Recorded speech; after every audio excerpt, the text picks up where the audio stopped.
everyone, I hope you all are well. Welcome to Right Guidance and Ambition. My name is Anjali. So इस video के अंदर मैं आपके साथ last important long question discuss करने वाली हूँ from the unit 5।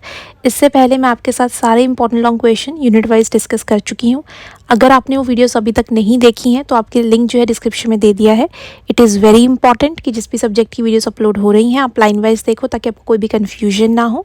Now without wasting more time, let's start with our topic. So question number 10, what are the causes of deterioration of sports performance, and also write down suggestion for its improvement. सबसे पहले आपने लिखना है introduction. India has a huge population but still our country is not able to excel in the Olympics. India की population almost number 1 पे आ ही चुकी है पूरी दुनिया में, बट फिर भी हमारी जो कंट्री है वो एक्सेल नहीं कर पाती है, अच्छी परफॉर्मेंस नहीं दिखा पाते हम लोग ओलंपिक्स में। When we think about sports we think it is only as leisure activity.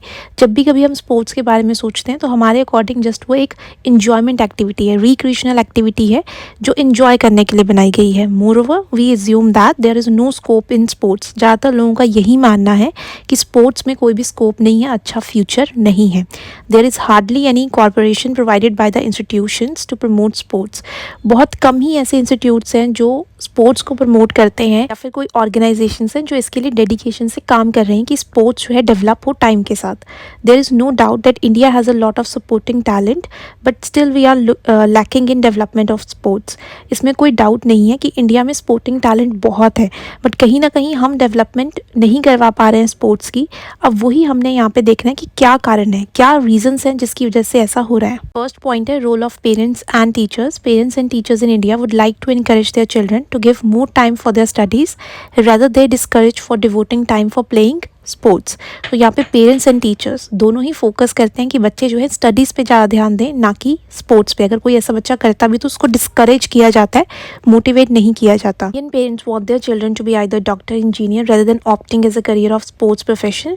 सो ज़्यादातर पेरेंट्स यही चाहते हैं कि उनके बच्चे जो है एक सिक्योर फील्ड में जाएँ रेदर देन स्पोर्ट्स प्रोफेशन में जाएँ। And old saying till persist in our country, वह खेलोगे कूदोगे तो होगे ख़राब, पढ़ोगे लिखोगे बनोगे नवाब। तो ये कुछ ऐसे फेमस लाइन्स है जो अभी भी फेमस हैं और आज भी यूज़ की जाती हैं सो दैट कि जो इंडिविजुअल्स हैं उनके माइंड में इम्पैक्ट पड़े और वो लोग जो है स्पोर्ट्स फील्ड में ना जाएं, किसी बेटर सिक्योर करियर को चूज़ करें। पॉइंट है role of media. The game which is covered more is played more in the country. तो जिस गेम को ज़्यादा कवर किया जाता है, दिखाया जाता है न्यूज़पेपर्स में, मीडियाज़ में, रेडियो में बोला जाता है, मैचेस दिखाए जाते हैं, तो वही गेम में लोगों को ज़्यादा इंटरेस्ट होता है। For example cricket is played more than other games in our country. India में क्रिकेट जो है उसका जो फ़ैन फॉलोइंग है, जो उसका पॉपुलैरिटी है वो बाकी गेम से काफ़ी ज़्यादा है क्योंकि मीडिया भी उसी चीज़ को कवरेज देते हैं। There are plenty of talented players but media involves in few games only. तो बहुत सारे टैलेंटेड प्लेयर्स हैं दूसरे गेमिंग में भी इन्वॉल्व है जो हो सकता है इंटरनेशनल लेवल पर हमें मेडल दिलवा रहे हैं बट उनके इंटरव्यूज़, उनके जो गेम्स हैं वो दिखाई ही नहीं जाती हैं, सिर्फ कुछ ही गेम से फोकस किया जाता है। पॉइंट है आपका non technical authorities. One of the reason of deterioration in sport is non technical and non sports person having top position in federation and association.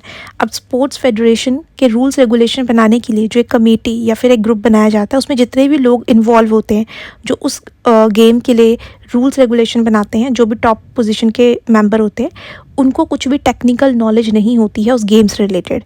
बहुत बार ऐसा देखा गया है कि जो भी रूल्स रेगुलेशन बनते हैं वो उस गेम को हेल्प नहीं करते, फर्दर जाके एक प्रॉब्लम क्रिएट कर सकते हैं। They are not even in touch with the ground realities. उन लोगों को मेन ग्राउंड रियलिटीज़ पता ही नहीं होती हैं। Hence they tend to make some decision which become a factor for worsening the sports standard। तो जिसकी वजह से फ्यूचर में जाके जो स्पोर्ट्स स्टैंडर्ड इंक्रीज़ होना चाहिए, उसकी पॉपुलैरिटी होनी चाहिए, उसका स्टैंडर्ड इंक्रीज़ होना चाहिए, वो नहीं हो पाता। वहाँ के स्टाफ मेंबर्स होते हैं वो नॉन टेक्निकल है, उन्हें ऑन ग्राउंड रियलिटी नहीं पता होती है जिसकी वजह से प्रॉब्लम क्रिएट होती है। नेक्स्ट पॉइंट है lack of motivation. Lack of motivation it is another factor in Indian sport. Cricketers are more paid than any other sport. India के अंदर भी अगर हम देखें तो क्रिकेटर्स को बहुत ज़्यादा जो है सैलरीज दी जाती हैं, ह्यूज अमाउंट ऑफ डिफरेंस रहता है दूसरे प्लेयर्स के कंपैरिजन में। Many Olympics and international players are struggling. तो बहुत सारे ऐसे इंटरनेशनल लेवल के प्लेयर्स हैं जो अपने लाइफ में स्ट्रगल कर रहे हैं, they do not get good jobs after their sports life, क्योंकि एक बार करियर वो चूज़ कर लेते हैं स्पोर्ट्स का और बाद में जाकर उन्हें जो है एक अच्छी जॉब नहीं मिल पाती है as comparison to the famous games in India.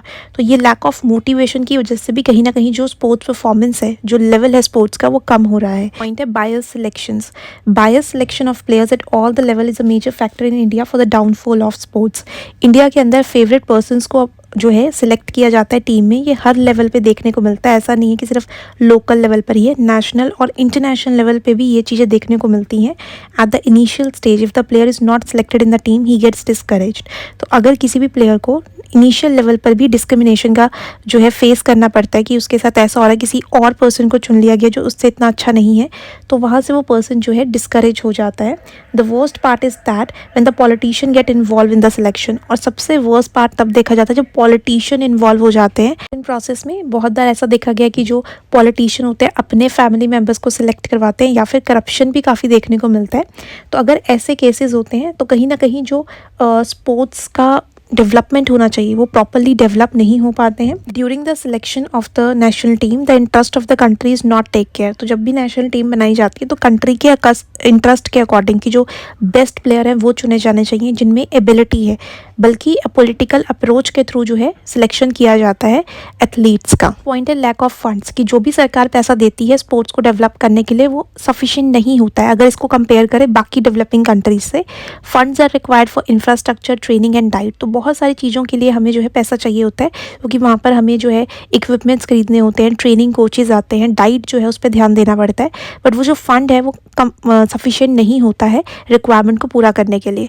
Last आपका पॉइंट है scientific training method. Our country is lacking in latest and the scientific training method, की कंट्री में अभी जो लेटेस्ट टेक्निक्स के थ्रू जो है प्लेयर्स को सिखाया जा रहा है वो हमारी कंट्री में अभी अवेलेबल नहीं है, जिसकी वजह से स्पोर्ट्स की जो परफॉर्मेंस है वो डाउन जाती है।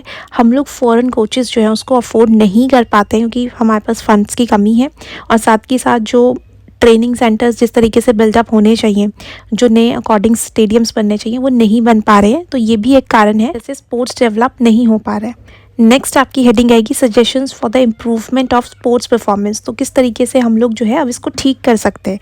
पहला पॉइंट है एडिक्वेट इंफ्रास्ट्रक्चर।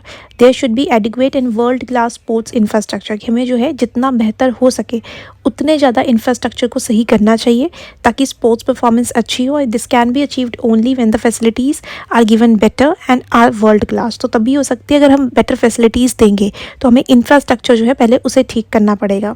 नेक्स्ट आपका पॉइंट है eliminating politics from the sports. जो इन्वॉल्वमेंट है पॉलिटिशियंस की सिलेक्शन टीम में या फिर कमेटीज़ में पॉलिटिशियन को मेंबर बनाया जाता है, सबसे पहले तो उन्हें हटाना चाहिए और उनकी जगह कोई जो स्पोर्ट्स पर्सन है, जो रिटायर्ड हैं, जो पहले खेल चुके हैं नेशनल और इंटरनेशनल लेवल में, उन लोगों को पार्ट बनाना चाहिए उस चीज़ का, ताकि वो लोग सेलेक्ट करें कि कौन एबल पर्सन है टीम में सिलेक्ट होने के लिए। नेक्स्ट पॉइंट है role of government to allocate land and resources to develop sports facility. तो कहाँ पर स्टेडियम बनाना है एक एक्यूरेट जगह पर जहाँ पर ज़्यादा नॉइजी एटमॉस्फेयर ना हो, और साथ ही साथ जो भी उन्हें रिसोर्सेज चाहिए, इक्विपमेंट चाहिए खेलने के लिए, वो सारे गवर्नमेंट को प्रोवाइड करने चाहिए। Second, to create a sports environment at the grass root level. तो स्कूल्स और कॉलेजेस में फैसिलिटीज़ प्रोवाइड करनी चाहिए ताकि ग्रास रूट लेवल पर ही बच्चे जो है इंटरेस्ट ले स्पोर्ट्स में। सी पार्ट है आपका to allocate sufficient time and resources to physical fitness and sports activities in school.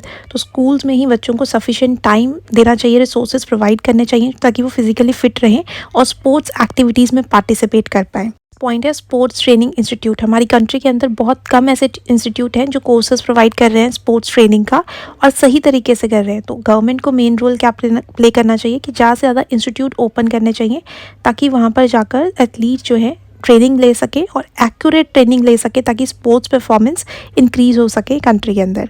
Next आपका पॉइंट है corruption. Corruption at various level is again discouraging the sports performance.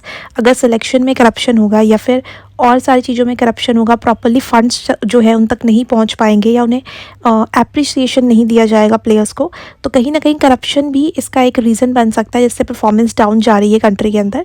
तो करप्शन को सबसे पहले अगर हम एलिमिनेट कर देंगे सारी गेम से, रूट आउट करेंगे, देन जाकर जो है पर्सन एक्सेल कर पाएंगे स्पोर्ट्स में। पॉइंट है ग्लोबल एक्सपोजर, यानी कि आज के टाइम में इंटरनेशनल गेम्स का बहुत ज़्यादा इंपॉर्टेंस है, तो इसीलिए जितने भी एथलीट्स हैं उन्हें कम्पीट करना है वर्ल्ड लेवल पे। सो इट इज़ इम्पॉर्टेंट कि जितने भी सेमिनार्स, वर्कशॉप वर्कशॉप्स या ट्रेनिंग हो रही है वर्ल्ड लेवल पर, हम अपने एथलीट्स को वहाँ पर भेजें तो ग्लोबल एक्सपोजर होगा किसी भी एथलीट का, तो उनकी परफॉर्मेंस अपने आप ही इंक्रीज़ हो जाएगी। नेक्स्ट आपका पॉइंट है कैच देम यंग। चाइना के अंदर प्रोफेशनल स्पोर्ट्स जो हैं वो स्टार्ट हो जाती हैं 8 ईयर्स की एज में, यानी कि तब टैलेंट को पहचानो जब वो छोटे हैं, देन धीरे धीरे उन पे वर्क कर कर उनके टैलेंट को और इंक्रीज़ कर दो। तो यही काम अगर इंडिया में भी किया जाए तो यहाँ पर वर्ल्ड क्लास एथलीट्स जो है वो फ्यूचर के लिए तैयार किए जा सकते हैं। And way conclusion 4 to 5 lines and it is very important to write the conclusion in the end. इससे आपका आंसर जो है कंक्लूड हो जाएगा। कोई भी इंपॉर्टेंट लाइन्स जो हमने पूरे क्वेश्चन में डिस्कस की हैं पेन में लिख सकते हो। इनकेस आपको लाइन्स नहीं पता लगेंगी, मैंने आपके लिए लाइन्स लिख दी हैं, आप यहाँ से रीड कर लेना, बट कंक्लूजन लिखना is must. I hope you will find this video informative and helpful. If you have any doubt related to this video or syllabus, please comment below, share this video with your friends and subscribe the channel so that you will get the notification on time. All the best achievers. Have a nice day.